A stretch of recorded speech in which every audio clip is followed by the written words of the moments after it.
Welcome back to another reading and correcting with me, Kindar, the Tiger Writes, and Ty, the Tiger Supervisor.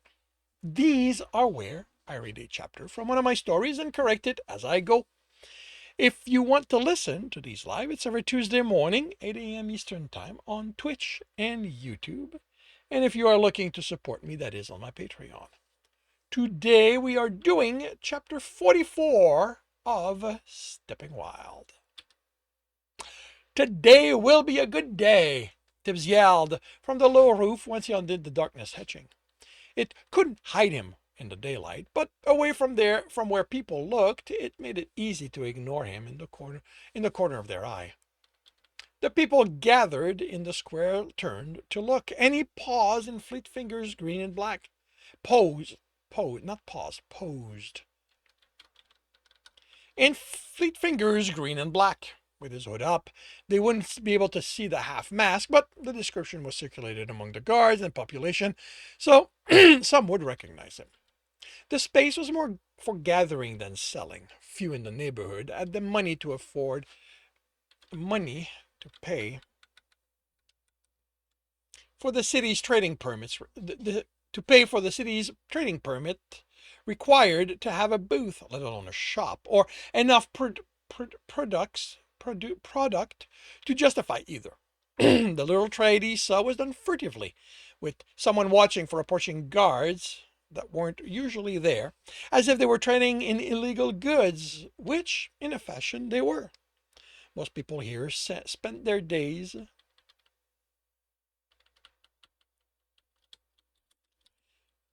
busy working to gain the money needed to pay for what they needed.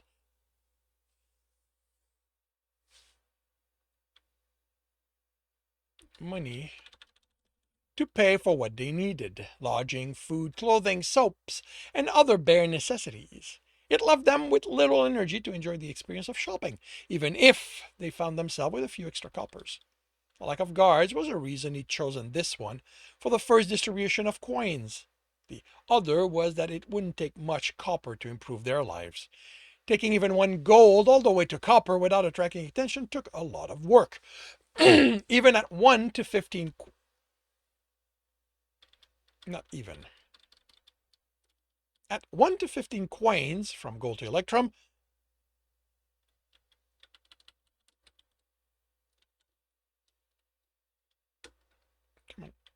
1 to 15 coins from gold to electrum was innocuous. Those electrums to silver would draw attention, but he was looking at a sack, not unheard of.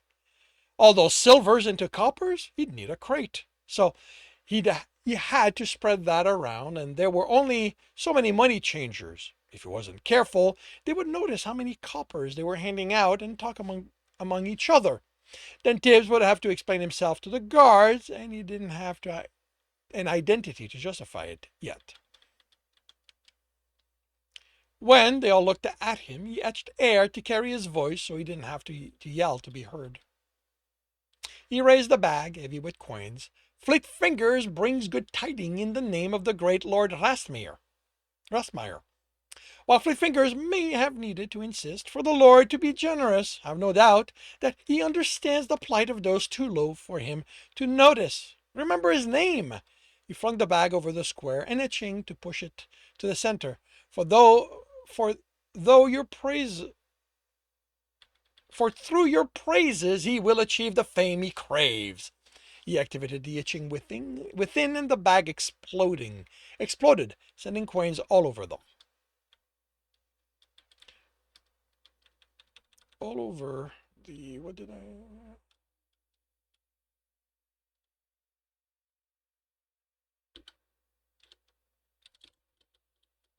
all over the square. The initial screams were filled with fear, and the panic caused some injuries Tibbs wished could have been avoided, as would those that would soon come. Someone noticed what fell on them, yelled, and brandished it. The panic turned into purpose, and instead of away, they ran towards. More people got hurt as they rushed, shoved, and sometimes struck each other. He could have avoided this by discreetly distributing the coins, but he needed the spectacle for people to talk. He needed the spectacle.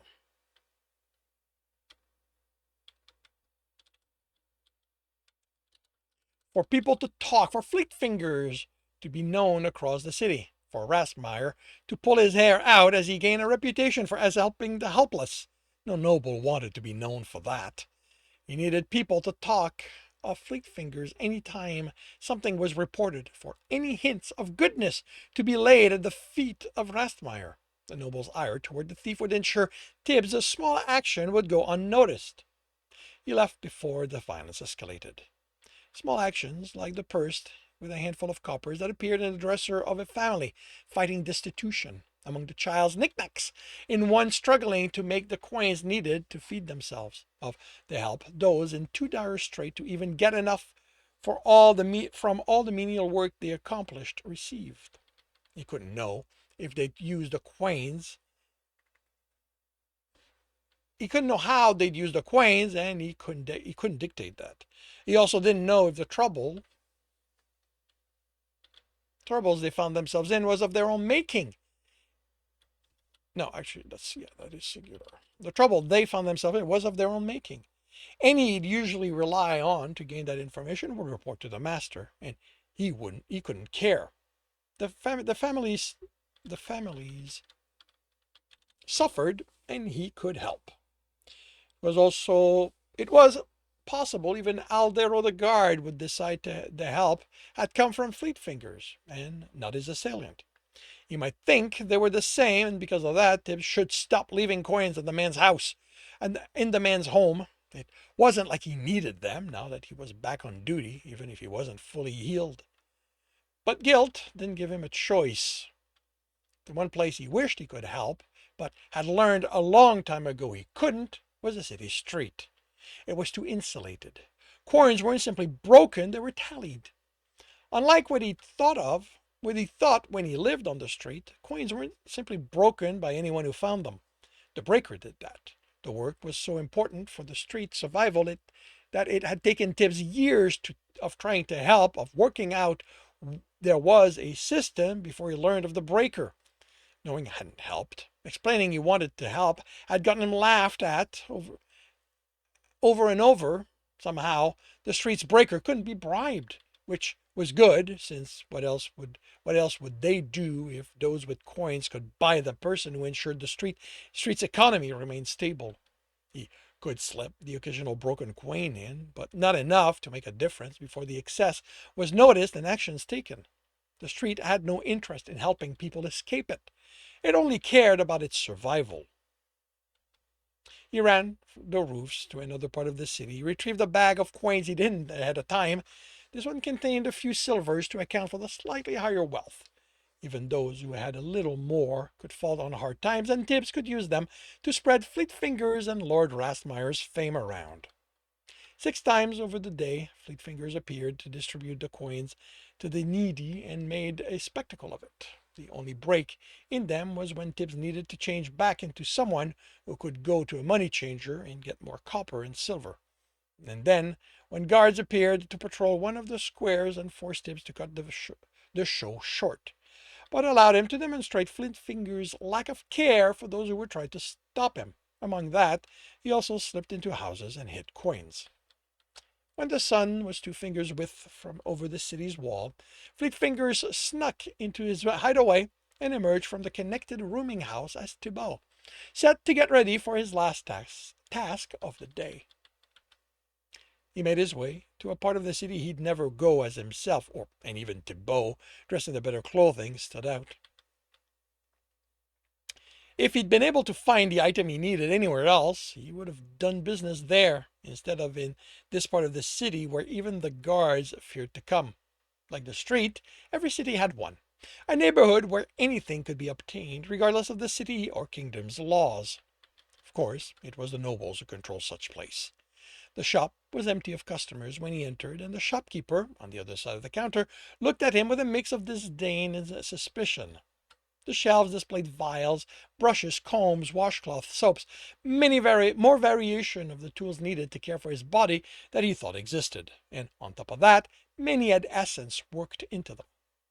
The woman was tall, her features well defined, the skin without the imperfection. Her blonde hair was brushed to perfection and shining as if the sun reflected on it, even within the shop with its now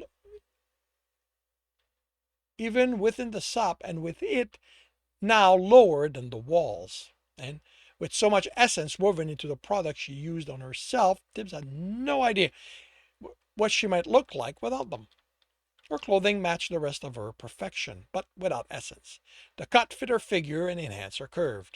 He expected that people who were attracted to women had a hard time resisting her.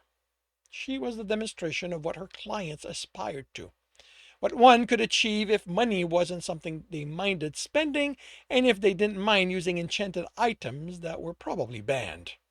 The sorcerers willing to make those items were usually more interested in how much money they could make for their work than ensuring the weaves were safe. He didn't know enough about weaves to judge the works he sensed, but he had heard stories, seen what happened when unstable weaves shattered while someone wore them. Were you able to get it? Her snort only slightly marred her features. The gold? She asked dubiously. With the reluctance of someone parting with all the coins he had, he placed the 5 coins on the counter. She narrowed her eyes at them. He'd almost balk when she told him the price. He'd never had to pay that much for one, but he'd asked in all the other places and they didn't even know what obsidian was. She took the coins one at a time, studied them, the kingdom's marking, then weighed each.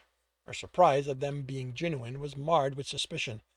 He told her he'd need more times to get the needed coins than she to get the blade, and she'd been smug when she told him it would wait for him. But she hadn't lied when she said she'd have it. She took the coins to the back and returned with a box of dark wood, polished to a shine and inlaid with silver filigree along the edges. He figured one of the gold had gone to pay for the box. She placed it down and lifted the lid, revealing the black blade resting on the golden fabric. As far as he could tell, it was flawless. Without crystal, his eyes were all he had to go by. The lamplight reflected on the smooth surface, and the bone handle was inlaid with gold. She snapped the lid shut as he reached for it. This isn't a toy. Her voice was impressively deep. Considering how expensive it is, I'm well aware, he replied, unable to stop himself. This is a tool. Her expression said she'd heard him, but wasn't impressed. To be treated with the care you expect it to treat you with. Obsidian is a wonderful element to shave with, but a fragile one, if not handled correctly. He almost corrected her. Obsidian wasn't an element. He'd read up on it after he'd been cut in a battle with an obsidian knife. He'd wondered how a stone could hurt him. It was made mainly of crystal. It had only been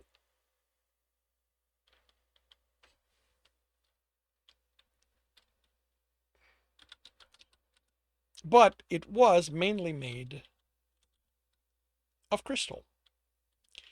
It had only been an amusing fact that something so stone-like wasn't, but when his beard came in, finding it again to cut it off had become important.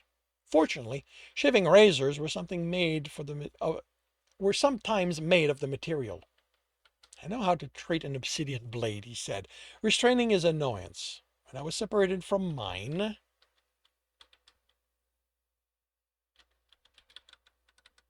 my previous one was in perfect shape after years of use. She studied him and her expression softened. She pushed the box toward him. If it loses its edge, bring it to me and I'll see that it is honed true again, and we can discuss the quality of the care you applied to it. He raised the lid again and with care took his new shaving blade out. He'd never seek something so embellished. His first one had been nothing more than a chipped piece embedded into a wooden handle, but in that kingdom obsidian had been something the copper mines accumulated as they dug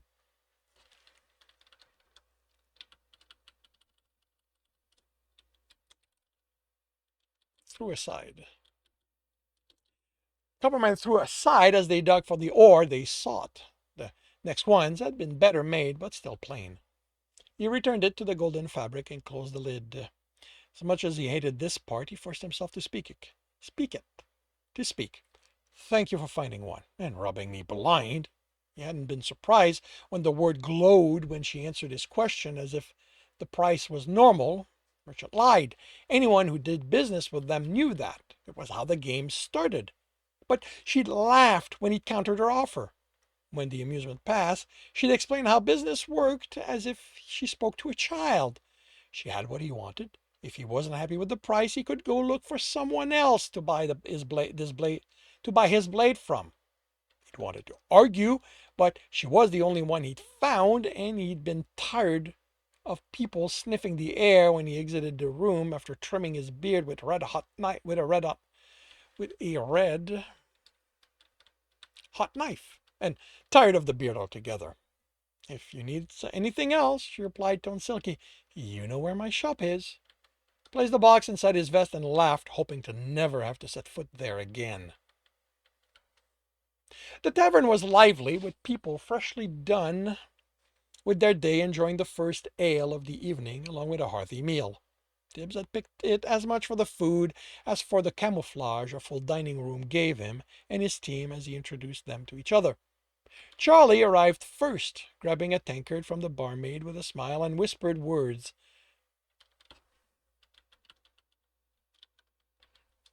Then wandered through the busy room. He walked past Tibbs' table, then looking over his shoulder and staring, then looked over his shoulder and stared, before returning. Someone prettied himself up for me, Tibbs snorted, running a hand over his smooth chin. I finally found a decent knife. The man sat on Tibbs's right and placed a sheathed knife on the table. That gets the job done for me. Who are we waiting for? You said team. That's rarely two people. They'll be here shortly. Unless you're eating with it, put that away. I don't want people thinking you're going to stab one of them. Charlie smirked. I don't sully my hands with weapons when I fight. Never? He hadn't come across anyone who only fought with their fists. Even those who preferred them surrendered to the necessity of swords or thrown knives to extend their reach. Other than Archer, I've yet to come across someone I can't reach before they can land a blow on me. He grinned. I'm nimble. Tibbs had to admit that was true from watching him fight, but if that would be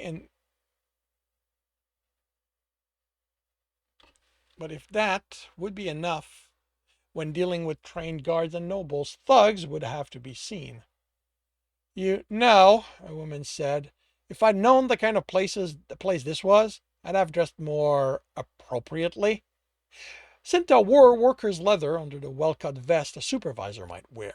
She didn't outright stand out, but the few looks she got were concerned, with a few moving their tankard from view as if she judged them for drinking now that the work was done. Or before they were done, or because they were drinking before the work was completed. Still choking on his ale, Charlie hurried to his feet and pulled a chair from the table while smiling at the woman. She looked amused and stepped into it and sat as he pushed it in. Thank you. She studied Tibbs. You clean up well. He got himself a knife. Charlie said, sure is an abra. A knife led to better clothing? I'm impressed. Did you cut and sew them yourself? He shaved, Charlie stated. She narrowed her eyes. So he has. That's too bad. Now, about that work you promised me? We're still missing one. As soon as the archer dropped into the chair with enough suddenness, Charlie was up, fist in the air. He looked around embarrassed and sat. Even Tibbs had missed the approach with all the essence in the room. Now that we're all here, he said, motioning to his right and going around the table, Charlie's our thug, Cynthia our voice, and Uzuma's our lookout. Which makes you what? The archer asked. Other than the man with the plan? I am the one with the light fingers. If we need something Cynthia can't convince the owner to give us, I'll get it. And what exactly will we be doing? She asked. You approached me specifically because the master isn't happy with me. I expect it's the same for you too. They nodded. So, other than the job keeping us out of the master's sight, what is it? Tibs smiled, motioning to the bar for the food he'd previously ordered. We are going to rob one of the nobles. And that concludes chapter 44 of Stepping Wild. If you are enjoying this, please leave a like. If you want to know when the next chapter will be up, subscribe and hit the bell. If you want to read this story, it's available on Royal Road for free. If you want to support me and read ahead of that, that is on Ream's Story, where we are something like, a dozen chapters, I think. And if you want to listen to these live, it's every Tuesday morning, 8 a.m. Eastern Time on Twitch and YouTube. Links are in the notes, and with that, I shall wish you a good day.